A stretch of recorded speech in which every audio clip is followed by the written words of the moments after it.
Hello, everybody. Welcome to your very favorite Spider-Man podcast. Here comes the Spider-Cast. I am your co-host, Mike Elm. As always, I'm joined by Joshua Mervell, and today we're going to be taking a look at some of the origin stories for Spider-Man from the 90s cartoon and then the, 80s cartoon, yes.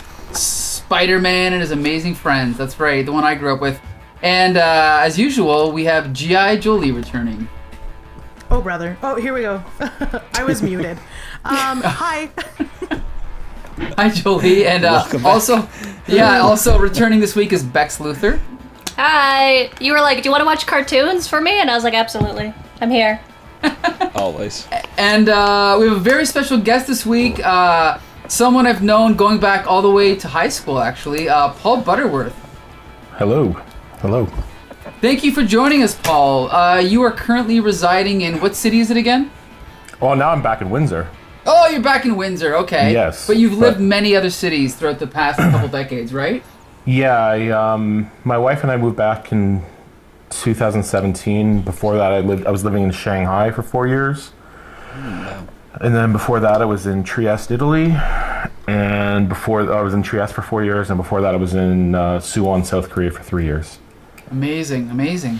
So, now, we know each other from high school, but I think I got to know you better because you worked at Jumbo Video, right? That's Jumbo! right. Yeah. That's right, yeah, with Dan McDonald and a few other of our pals, Nicole DeHetri, and we used to come in, me and my friends like Vishal and guys like that, we'd come in at midnight or past midnight, and there was free popcorn, right? You guys were one of the first places that rented DVDs, I think? We were the first in the city. We were 24 hours. Which is why you'd be able to come in after midnight. And we were the first one in the city to rent DVDs. I remember it was a big deal when we got them. Right. And you guys sold DVDs too, right? I believe? We did, and they were insanely expensive at the time. Yeah, like I remember, I think A Streetcar Named Desire was like $40 or something, or I don't remember. Jesus. But yeah. Well, the first one I bought was through work, and it was In the Line of Fire. And I got a work discount on it, and it still ended up costing me like $50. Nice. So, yeah. So now, just so everyone knows, are you a comics reader? I am. Well, I should say I used to be. Being overseas for as long as I was, it was really hard to keep up with. I like reading things physically. I don't like reading on a tablet or what have you. Right. So, being overseas, it was really, really hard to keep up with stuff. Especially in China, because there's so much censorship as to what you can actually have. Right, okay. But yeah, no, I used to read all the Batman stuff, Superman, and Spider-Man. Like, and as we're talking right now, I'm in my man cave, for lack of a better term, and I'm looking up on one of my walls, and I can see like I've got an autographed reprint of Amazing Fantasy with from Stan Lee, and I've got John Romita stuff and stuff like that. So I've been reading comic books for years. Yeah. Nice. Okay. Now, but you're probably bigger into movies though, correct? Absolutely, I'm a big movie geek. And why don't you tell everybody about your podcast that you do? Yes. So, excuse me. Group of friends and I, once a month, we get together. Used to be in person, but obviously COVID kind of killed that. And we'll get together and discuss horror films. So the podcast is called Horror 101. It can be found on horror101.ca. And we'll get together, we'll discuss... last year it was a theme of haunted films, so anything set with a haunting setting. But we're getting back to where we used to discuss films that people might not have seen. So kind of lesser known horror films. We recorded last week or the week before. We did a movie from 1989 called Intruder.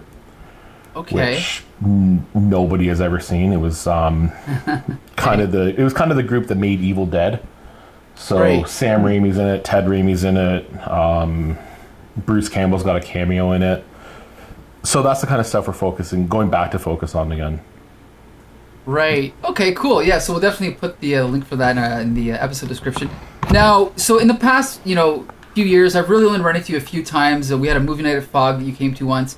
But G.I. Jolie and I have definitely run into a couple times at comic conventions, like Fan Expo in Toronto and stuff like that. Yep. And I completely forgot to mention this, but can you please share your Christopher Lloyd story with everybody. Oh yes, my God. You gotta tell us that story.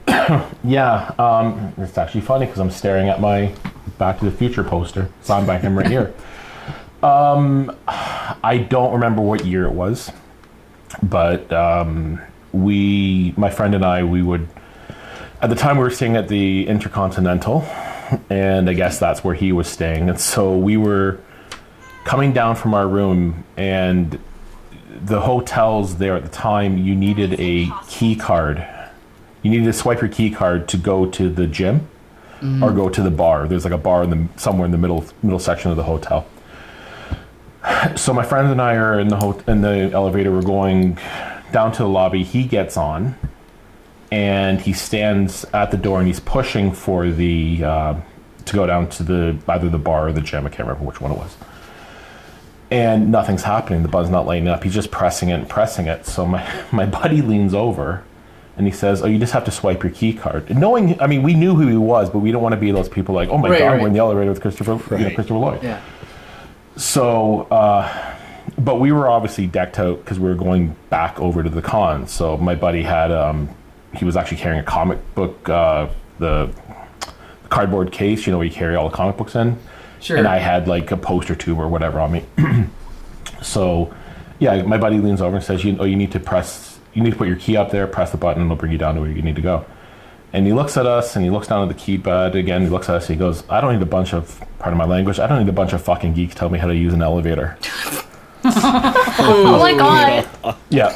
Doc. And I was just like, wow. So I look at my buddy, and I'm just like, I'm not saying this to him, I'm just saying this in general with him there. I was like, but it's us fucking geeks that are paying for you to be here.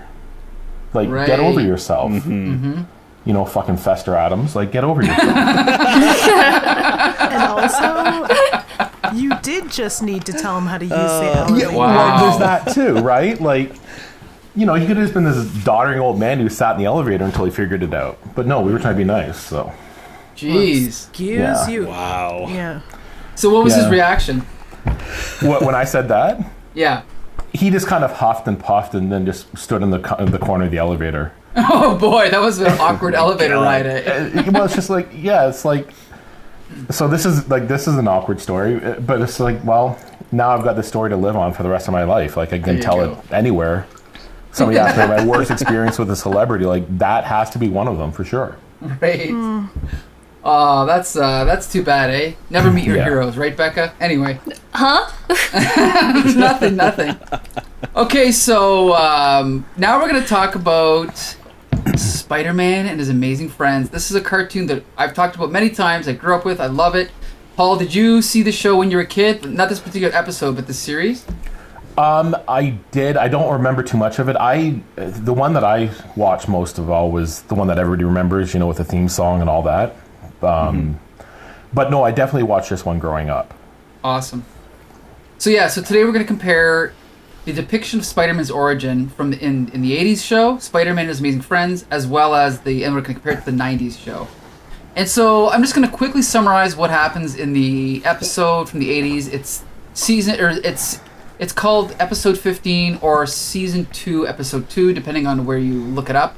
And the title of the episode is Along Came Spidey. And basically what happens is the Shocker escapes from prison. And then he tries to... he's not robbing a bank. He is... I don't even know what he's trying to do. I think he steals diamonds, right? Oh, a it's jewelry store. A jewelry store, right. Store. And through the course of this, Spider-Man and Firestar and Iceman try to intervene.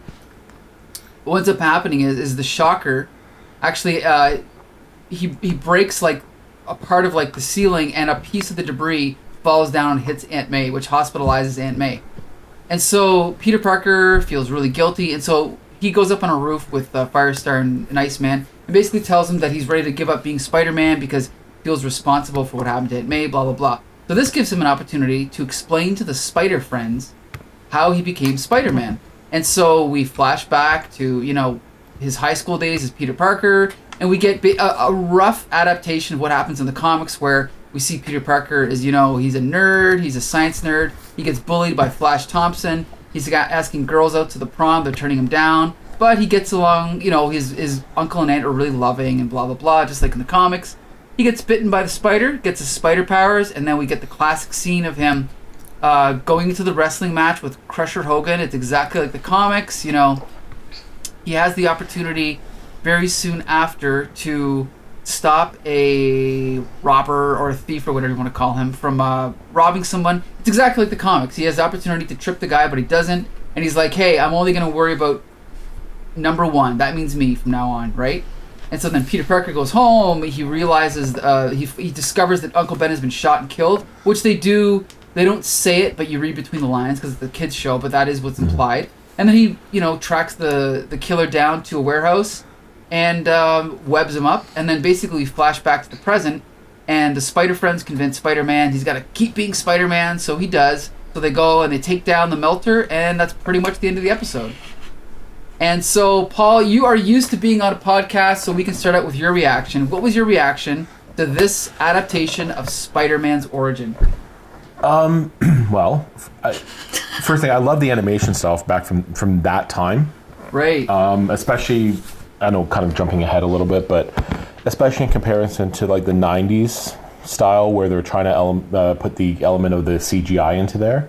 Right. I definitely love the way it looks. I like that Spider-Man, even though he wasn't quite called Spider-Man at that point, when he has the chance to stop the robber, he's more aggressive about it than he is in the 90s version. Right. Like in the 90s version, he actually says, I'm looking out for me. Whereas in the 80s version, he says, I'm looking out for me. Where in the 90s version, he's a little more just blasé about the whole thing that's happening. Right. Obviously, there's a little, you have to, like you were saying, you have to read a little more into the lines, between the lines about what happens to Uncle Ben. Mm-hmm. But, yeah, I think on the whole, like, I enjoyed the 80s version a little more. Maybe because I have more memories of watching that one than the 90s version. Sure. Yeah. But no, I did. I definitely liked the 80s version.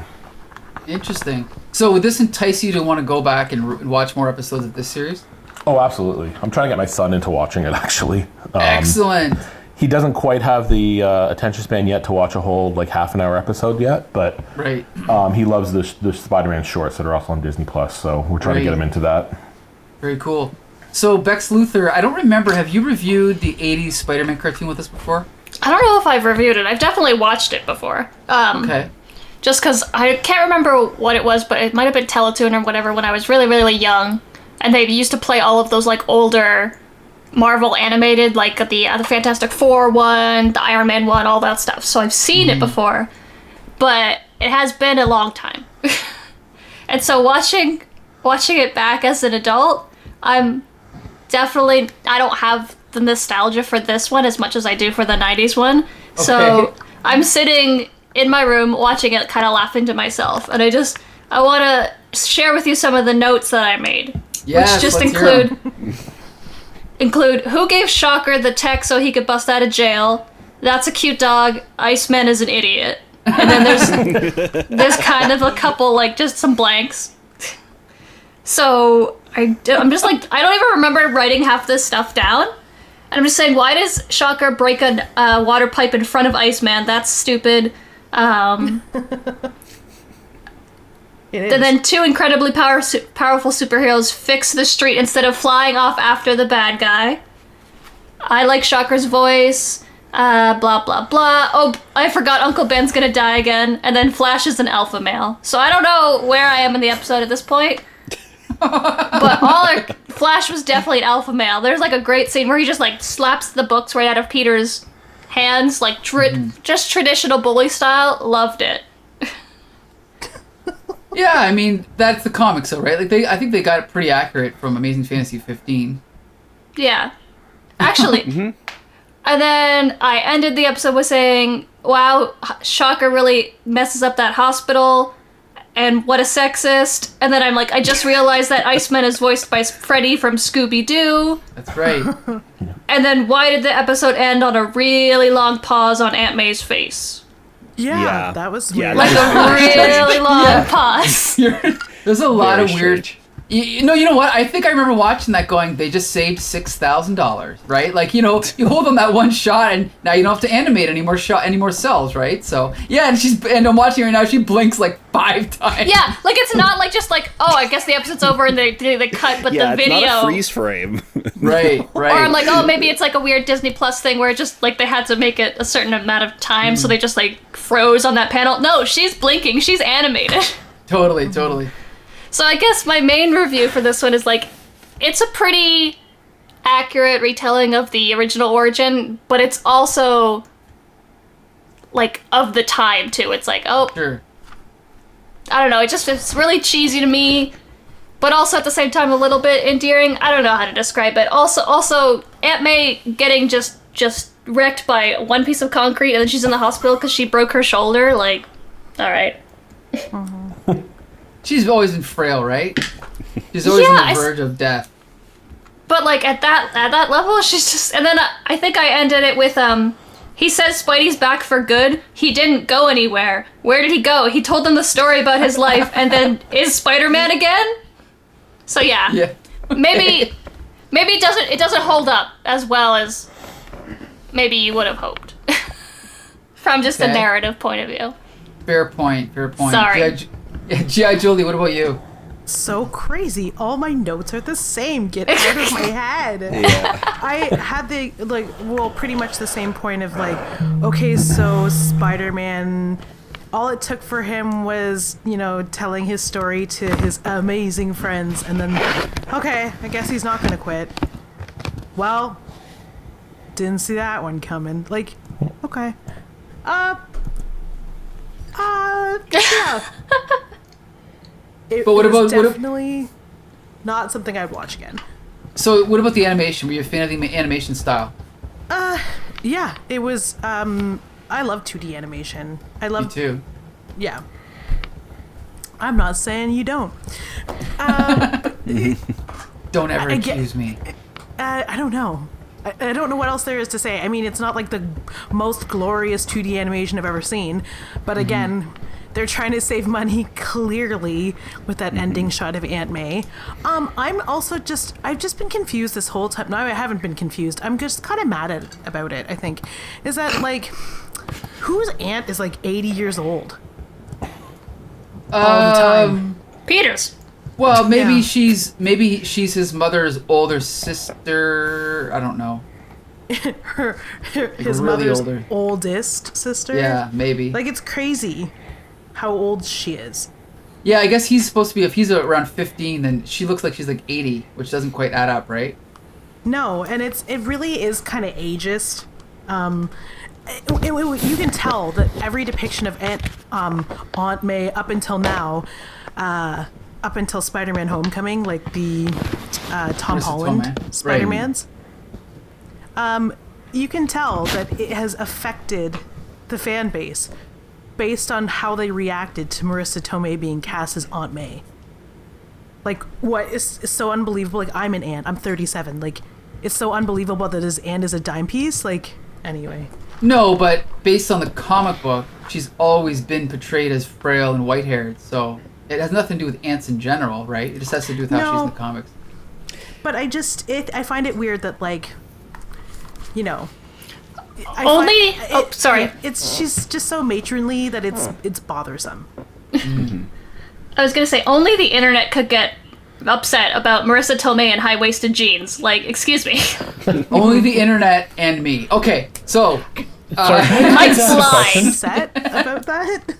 I like it, I just don't not on remember- Aunt May, right? I always thought it was weird that Aunt May was so old too.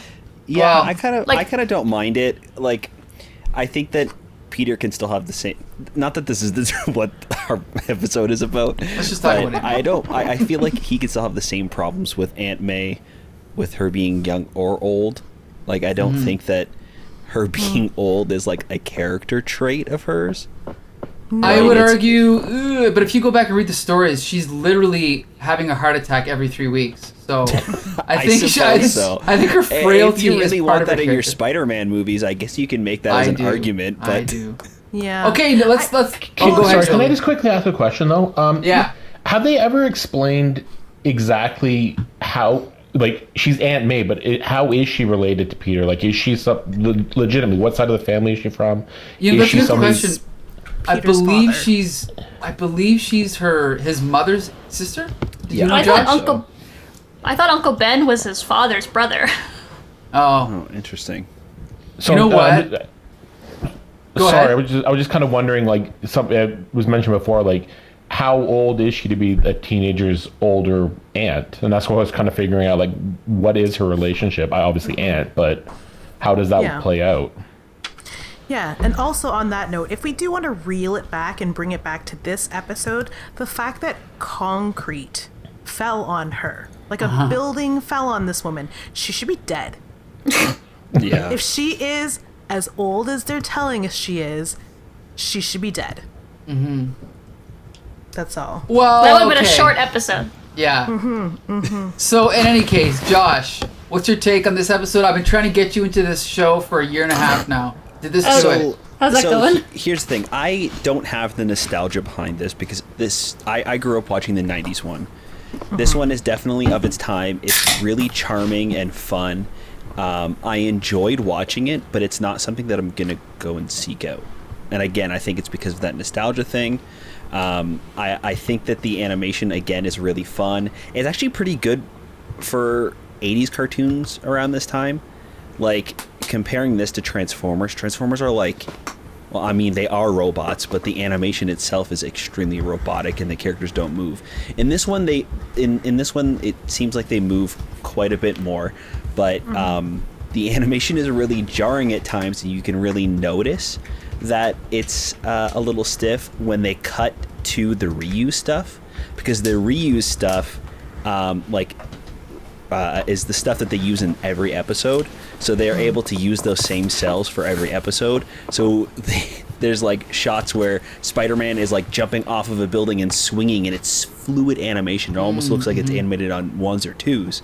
And then the next shot is Spider-Man in like one pose, and his mouth is just moving up and down, and he's completely still, right? So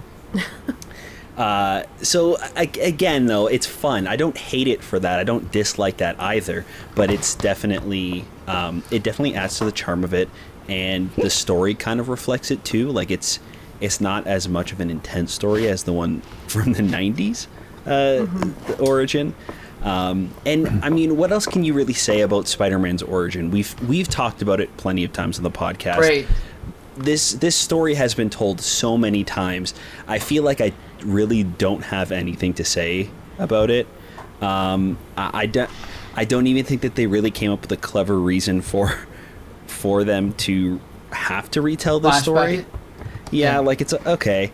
I feel like the '90s one, there's maybe a better reason for them to retell the story, but even then, it's not super exciting or fun. It's just because we've all heard this so many times, but yeah, well, it was fun though. I definitely didn't dislike it, and I think that, again, going into it knowing that it's like the 80s TV show, it's fun.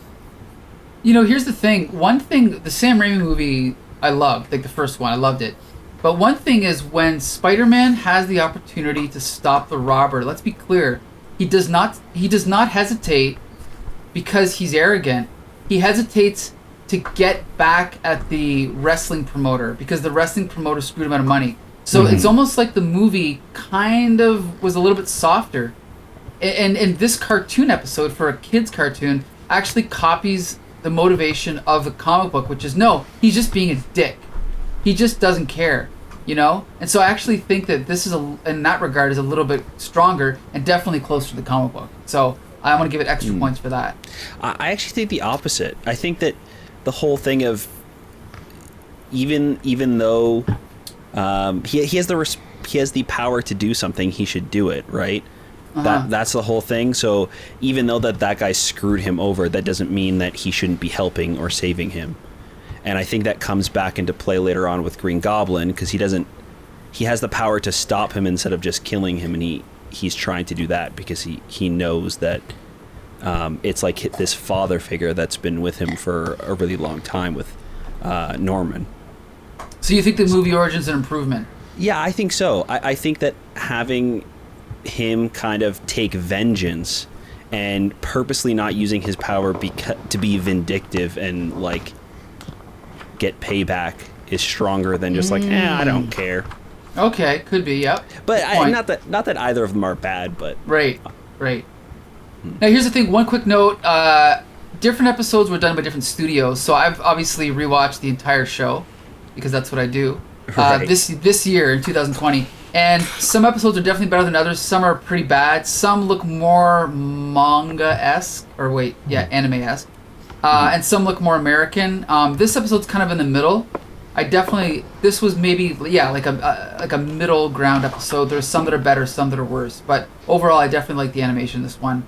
And I gotta say, Paul, if you're gonna get your daughter into this cartoon, don't forget there's also a solo Spider-Man cartoon. It came out at the exact same time with the exact same animation, but for some reason it's all different voices.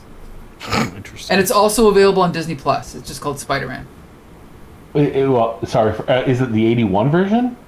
Yes. Okay. Or 82, yeah. But they both premiered, I believe, the same day. But I believe Spider-Man and His Amazing Friends lasted 3 seasons, and Spider-Man only lasted 1. So. Okay, well, I'll try to get my son into it. Like I said, he loves Spider-Man, but he just doesn't have the attention span yet. Sorry, your son? Yes, his son. Oops. Okay, there you go. No worries. My mistake. Okay, so, does anyone else have anything else to say about Spider-Man, His Amazing Friends, Along Came Spidey? No, I think it's pretty charming. Again, I had a lot of fun watching it. I don't think it's something I'm going to go back and want to continue watching, but I had fun watching it. And I really love some of like the goofier parts of it, like the guy that almost runs him over in the car when he first gets his powers. Right. The way he's like honking the horn is so funny. And they stay with him. Yeah. And then like a few shots later, we cut to him falling off of a building and he catches himself on the wall. It's the same exact guy, but just with a mustache. It's the same guy. It's so fun. Like that, I think that's really a lot of the things that I love about this is like it's got that like corny kind of 80s Saturday morning cartoons feel to it. Right. Yeah. Well, it's also like what is that, like naivete, right? Like they didn't really know what they were doing. You know, they're kind of just I don't want to say making it up as they went along, but little things like that fell through the cracks. I'm sure the budget awesome. Also wasn't as big. Right. They didn't have the technology at the time either. Like I'm sure that this was still on animation discs, you know, drawing frame by frame. So sure, absolutely. And with smaller budgets too, you've got to do what you've got to do. So they probably didn't have a huge budget for background characters that you only see in one shot. So they had to get creative and slap mustaches on people. Yeah. Yep. You know, so.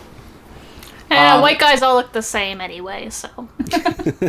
So, and it's funny because I've got the episode playing in the background and I just saw the same shot used twice in like a minute apart. But anyway, so sorry.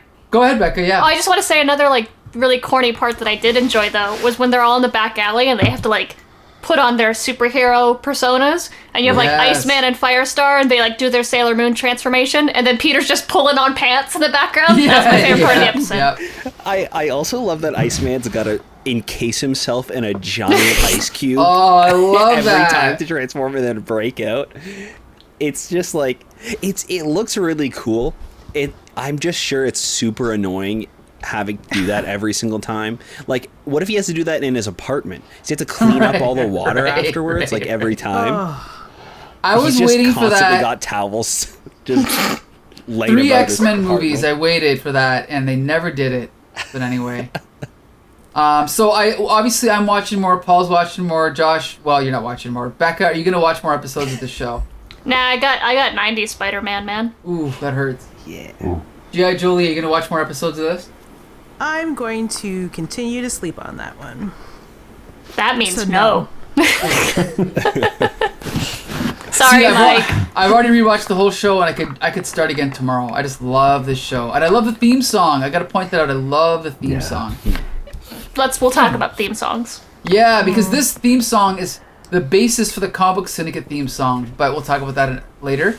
Now we're going to talk about the 90s version of Spider-Man's origin. And Josh, you can take it from here. Right. So the episode that we're going to be talking about is called Make-A-Wish. And it takes place during the Sins of the Fathers season. It's really strange how they broke up the seasons. Right. Like it's kind of like part episodes. Yeah. And they're like arcs too. So on Disney Plus, I think it's just all one giant season. Mm-hmm. And then there's like subtitles for each episode. So this one's called The Sins of Our Fathers Chapter 2, Make-A-Wish. Right. So it's the second episode of season 3, but they call it Sins of Our Fathers instead of season 3. Anyways, so like Mike with Spider-Man and His Amazing Friends, I grew up watching this one, so I have a lot of nostalgia and really love this version of the story. And with this episode, we start off at the Hardy Foundation with Anastasia Hardy as she introduces a crowd of people to a scientist named Michael Pingree and his new invention called the Argon Matrix laser. It's this special laser that can be adjusted so it can melt like artificial material or substances, but it won't affect organic material. It'll leave it completely unharmed. So they do this by testing. They test the laser on like a pumpkin, and it goes right through the pumpkin and doesn't affect it at all, but it destroys like a piece of metal behind it. And during this presentation, Doc Ock bursts into the room, and he's really mad because I guess he helped out on this invention, and he's angry at the scientist for taking credit. So everybody kind of clears the room, and J. Jonah Jameson tells Peter to stay behind to take pictures, which... What an awful boss. Yeah. So Peter dips out and changes into Spider-Man and returns, and he has kind of a fight with Doc Ock, and he like destroys. They destroy a bunch of things in their fight, and the building actually explodes because of it. Everybody gets out fine. Doc Ock runs away, and Peter Parker is like really upset about what happened and blames himself and really kind of wants to give up being Spider-Man.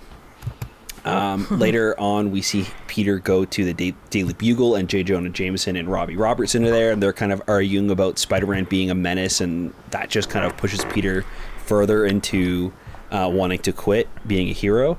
And right before he leaves, Robbie stops him and gives him this letter from these parents telling him...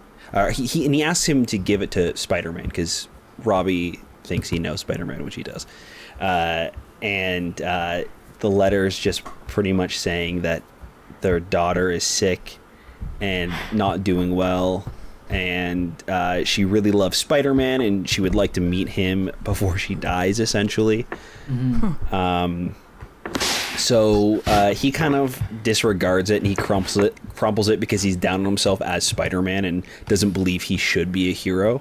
And after walking home through an alley, Madam Webb stops him and kind of transports him to her like weird spider dimension, and tells him that she's going to be training him for this secret mission that's going to be happening in the future, and leaves him with this like cryptic message about how he must have the faith of a child.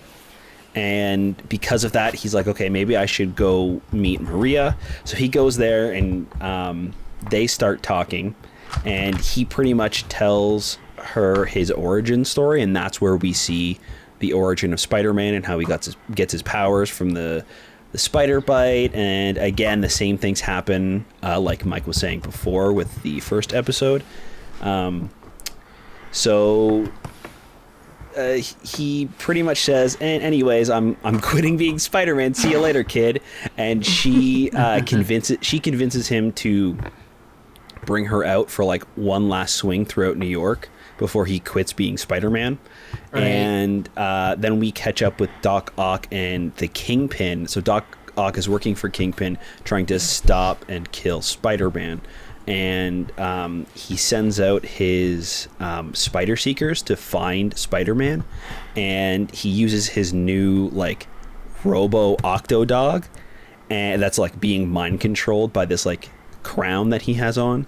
And he ends up defeating Spider-Man, and Maria runs away and is, like, hiding behind a building. And he brings Spider-Man back to his lair, and that's where this episode stops. Which is kind of, mid-story, right? Like, it doesn't really wrap up, right? Just a little frustrating, but we'll get to that later. But, G.I. Julie, what was your take on this episode, especially in regards to the origin? Okay, well, I have many thoughts about this episode. But, I mean, the main overarching thought was this one played out better. In my opinion. But, okay. One, how dare he crumple up that letter? What? Yeah. An arrogant jackass. But hey, has he really presented himself as anything else to us? No. Well, to me anyway. He just solidified his jackassedness to me when he did that. I just couldn't believe it.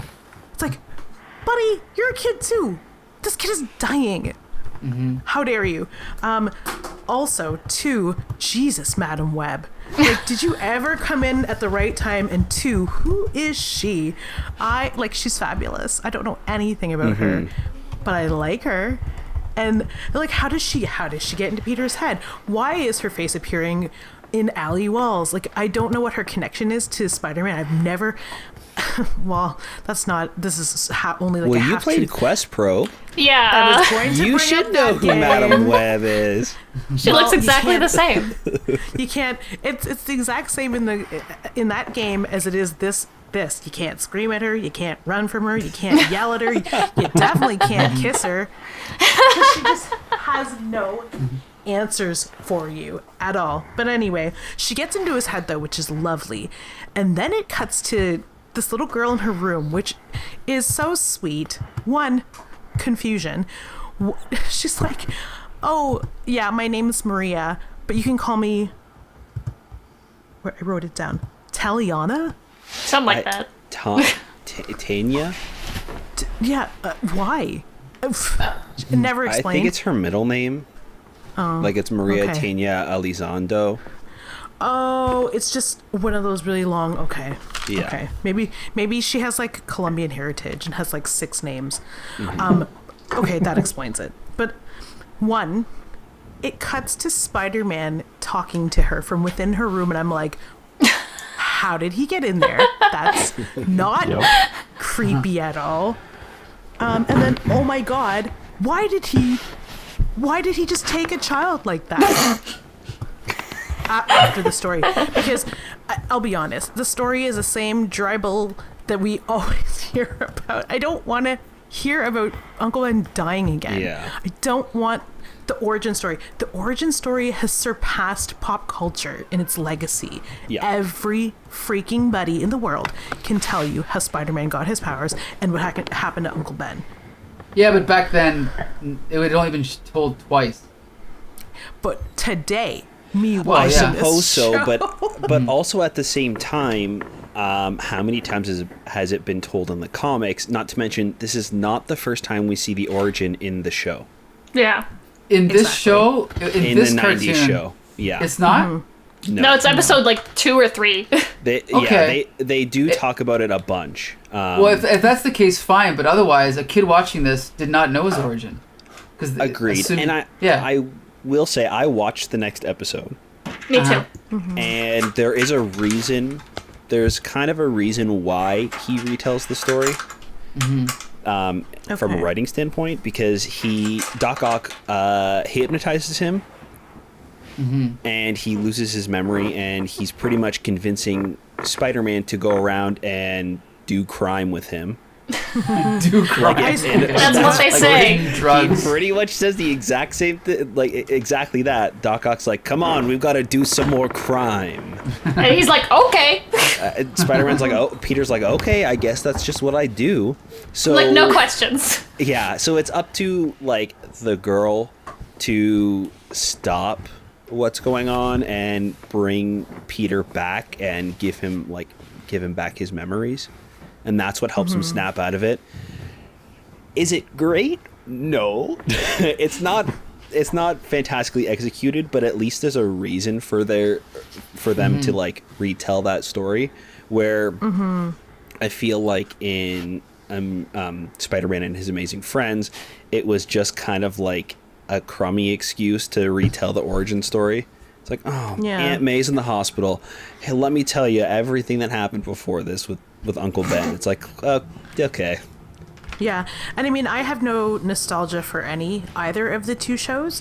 One is close, like I think I'm right in between the generations that these were for. So, I mean, from that standpoint, if I had to really just compare the two, I prefer the 90s version of the retelling, just because of the story that it's wrapped around. I'm interested though in because Paul said he liked the other one, so I would rather hear what Paul has to say, because there was just some weird that happened in this one that I was just like, how do you just take a girl into the middle of the night because she asked you to anyway? Yeah. Well, wait a minute. Before we jump to Paul, this is an adaptation of the kid who collects Spider-Man, right? Yeah. So, in the next episode, Becca and Josh, I'm assuming we're going to find out, they're going to reveal that girl is dying of cancer, right? Yes. You would think, but I don't think they really talk about it. At the end of the episode, he drops her back off, and then he jumps out the window and lands on the sign that's outside of the hospital, and it says Children's Hospital for the Terminally Ill. Oh, so there you go. Okay. Yeah. Okay. Is that why this story is so familiar? Because Yes. we read that. Mm-hmm. Yeah, we read that. Oh, and I liked that. Yeah. Okay, no, that's fine. Okay. I just think it's weird that he took her. Yeah, he just steals a child. Well, but he stole her. He kidnapped her in the comics too, so it's okay. Yeah, I was weirded out by that as well. Anyway. Okay, so Paul, tell us. You enjoyed the 80s one better. I agree. Yes. Okay. Okay, now tell us why. Okay. I just found this one way too weird. Way too offbeat. First thing, going back to... I didn't like the animation style for one, but that has nothing to do with the weirdness. I just thought... Okay. I just think this version kind of pales in comparison to coming right around the same time as X-Men. Really? And, yeah. I think the animation in this is much better, but I don't... Yeah, I think the animation in this one is much better than X-Men 2. I just... Maybe I hold X-Men in such high esteem. That's fair. It is a very fun show. I do like that show better, but... I don't know. I just found it really off-putting, and especially, like I said, the transition scenes where they're trying to CGI and he's swinging through the city. It just looks awful. But going back to the weirdness, I'll touch... Well, this is going to sound bad. I'll touch upon him kidnapping the girl later, which is not what I mean. The Madam Webb thing. Honestly, when I first saw this, now I might have seen this, but when it first aired, I don't remember. But seeing it now, the first thing I thought of was back in the was it the 60s Spider-Man, where the famous theme song comes from? Right. They had an episode, or a series of episodes, Revolt in the Fifth Dimension, where Spider-Man goes to this whacked out world, and it's almost like an acid trip. Okay. Does anybody remember what I'm talking about? No, I think so. I haven't seen that show in years. Okay, so if you get a chance, just Google Revolt in the Fifth Dimension Spider-Man, and it's like somebody dropped acid and made an episode of Spider-Man around it. Spider-Man goes to this alternate dimension. There's these weird 6-foot-tall ant things that are all around. Okay. Okay. The Madam Web thing reminded me of that, and I'm just like, what am I like? Am I stoned? What is going on here? Right. Okay, so I could ignore that. I just thought it was a little weird, but whatever. Before that, Spider-Man, like Jolie said, Spider-Man is just a dick. He throws away this girl's letter. Like, this girl's like, hi, I love you, Spider-Man. You're my hero. I don't have time for this. And just chucks the letter away. Right. So, like, okay, I understand you're wrestling with who you are right now, but you don't have to be a dick to a kid who's, written you this heartfelt letter. Right.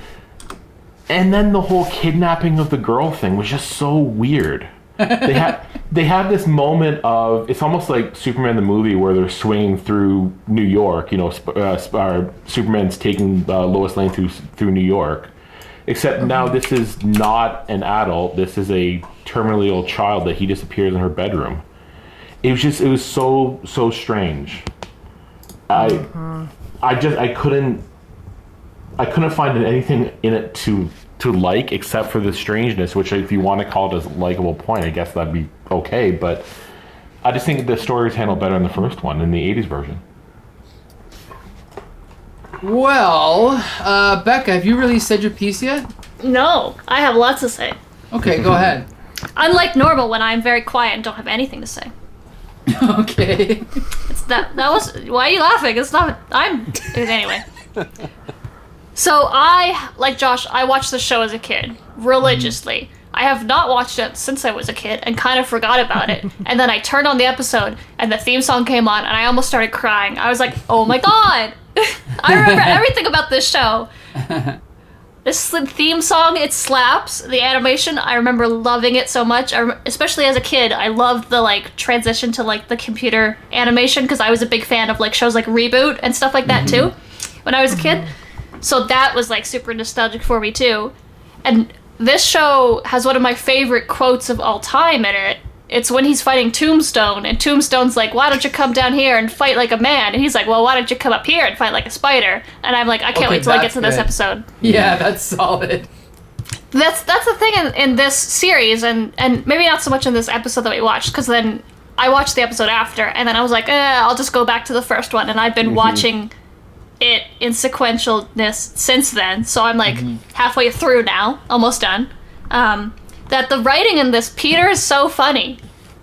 He's so funny in this show, and that's something that I like. It was cheesier in the 80s, and you have to like kind of think, oh, what it was written in the 80s, and maybe it was funnier at the time. But this one's he's generally a funny Spider-Man.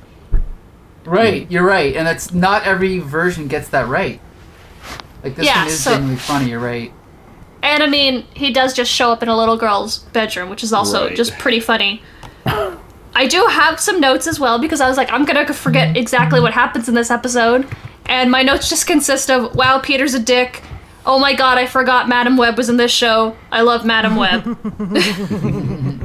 And then when they get to the scene where he's in that little girl's room, I have a note that's like, remember when you wanted this bedroom more than anything else? Yeah. So like, I do remember begging my parents to get that lamp that's in her room, because I wanted that bedroom as a child. Really? So I swear to you, I remember when I was watching, I was like, I remember everything about this.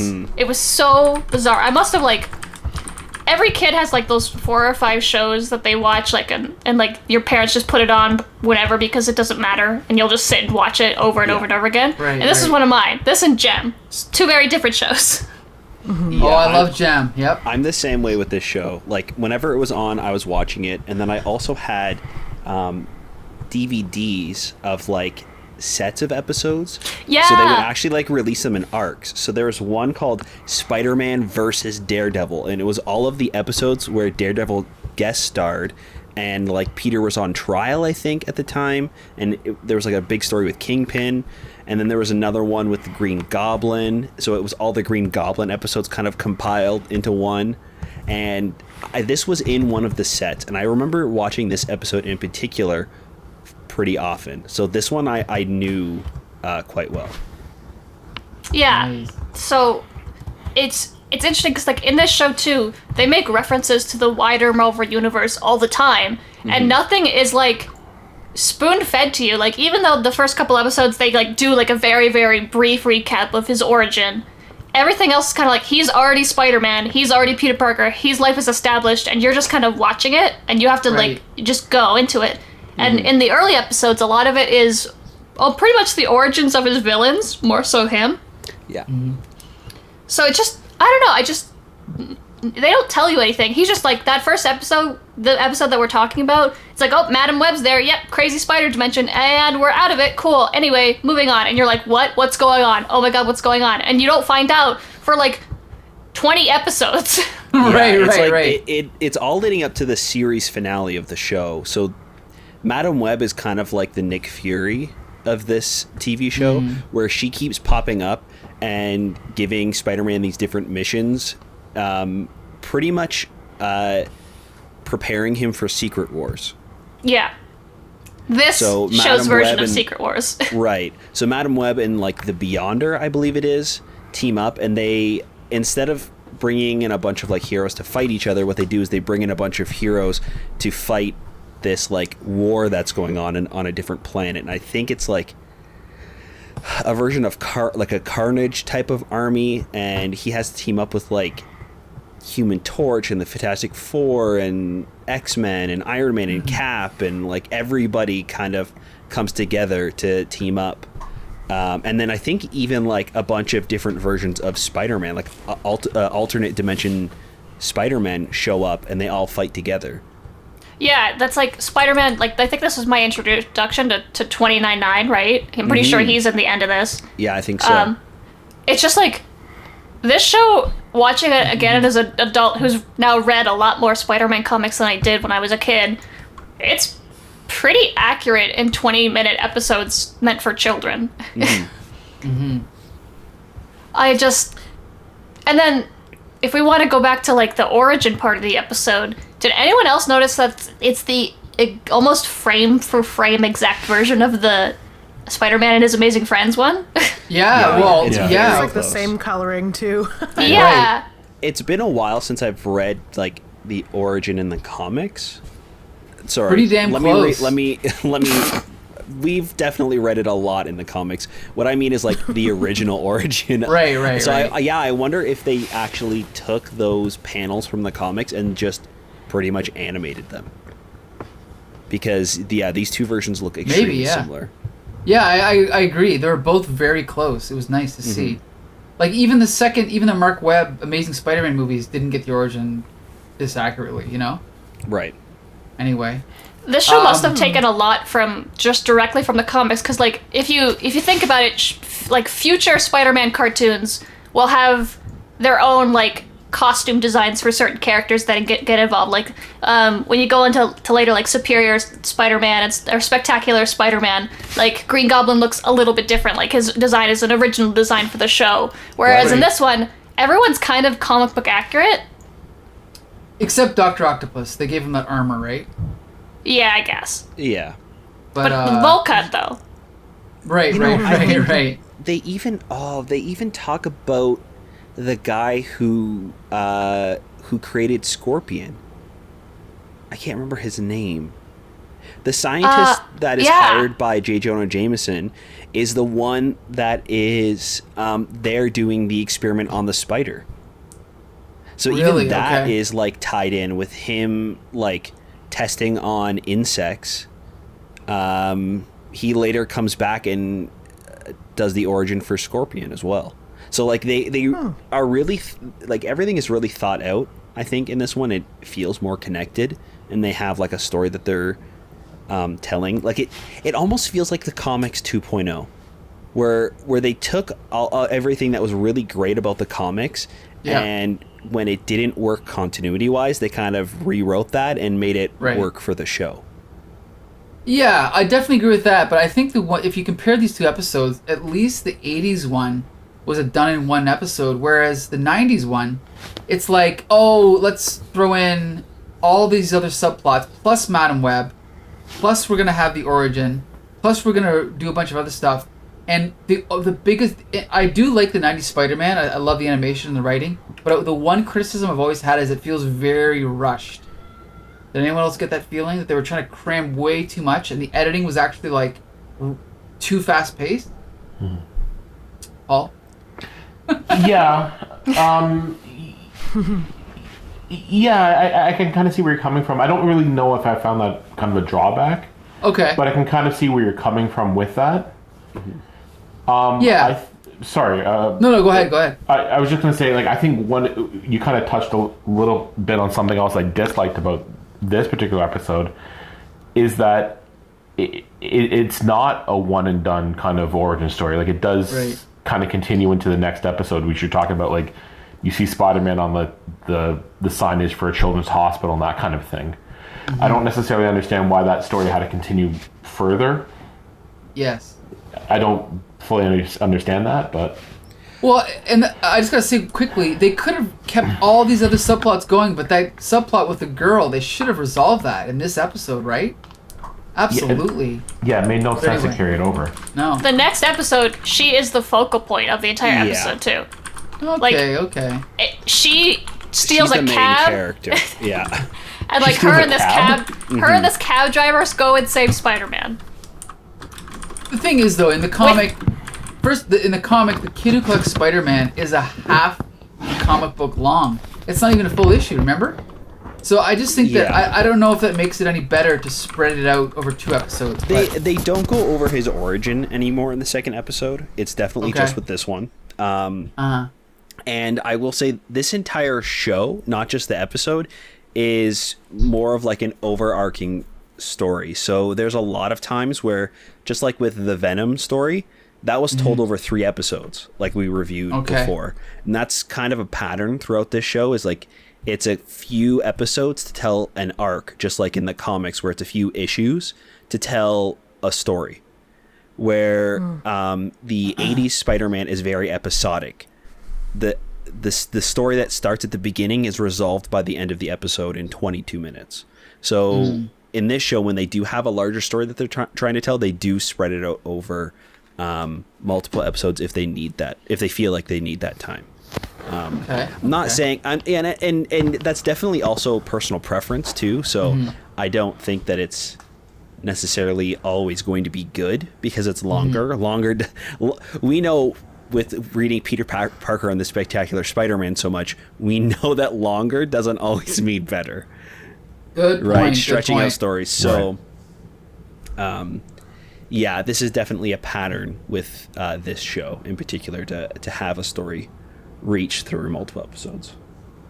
So there's definitely advantages to each one. Paul, I gotta say quickly, I did some research while we were talking here. That episode you mentioned from the 60s, Revolt in the Fifth Dimension, Yeah. apparently what they did was they had footage from another cartoon called Rocket Robin Hood. They just took that animation and redrew Rocket Robin Hood as Spider-Man and just kept everything exactly the same. And that's probably why it's so crazy. I don't know if you've ever seen it, but I mean, everybody talks about remembering the theme song for that show. Right. I remember that episode more than anything because that episode scared the hell out of me when I was a kid. Really? It is like I can't even remember how it happens, but he ends up in this alternate dimension, and I'm not making this up. There's like 6 foot tall ant. It's honestly like somebody's done like a pile of coke. It is Right. It doesn't make any sense. That's wild. So if you get a chance, you just want to be tripped out, watch it because it is messed up. It also says here, ABC never aired Revolt in the Fifth Dimension with the rest of the 3rd season, possibly because of the, quote, incidents of death, spatial creepiness, and great psychedelia. Well, Awesome. as you were talking, I was looking it up. It was, I'll never pronounce his name correctly, but it was Ralph Bakshi. Right, right, Really? Yeah. Yeah. And so that makes a hell of a lot of sense, right? Like Fritz the Cat and then, this. But Right. I don't know who was the executive who decided to slap Spider-Man into this. Right. Because if you think Madam Web is weird in the 90s one, man, this episode is just, it's insane. Yes, Ralph Bakshi, I believe it's pronounced. He did Lord of the Bakshi, yeah. Rings, which is awesome. He did American Pop. He did Mighty Mouse, The New Adventures. Yeah, he's awesome. Josh, you're a fan? Yeah. Yeah, the Lord of the Awesome. Rings is really fun. He's really great animator. Now, isn't Fritz the Cat the one where there's like on-screen, sexual relations between 2 cartoon cats? Yes, the first X-rated cartoon. That one. Oh, Yeah, interesting. Yeah. It's the birth of the furry movement. Oh boy. Yeah, it's But that's a different podcast. Right. but So, it's the first X-rated cartoon.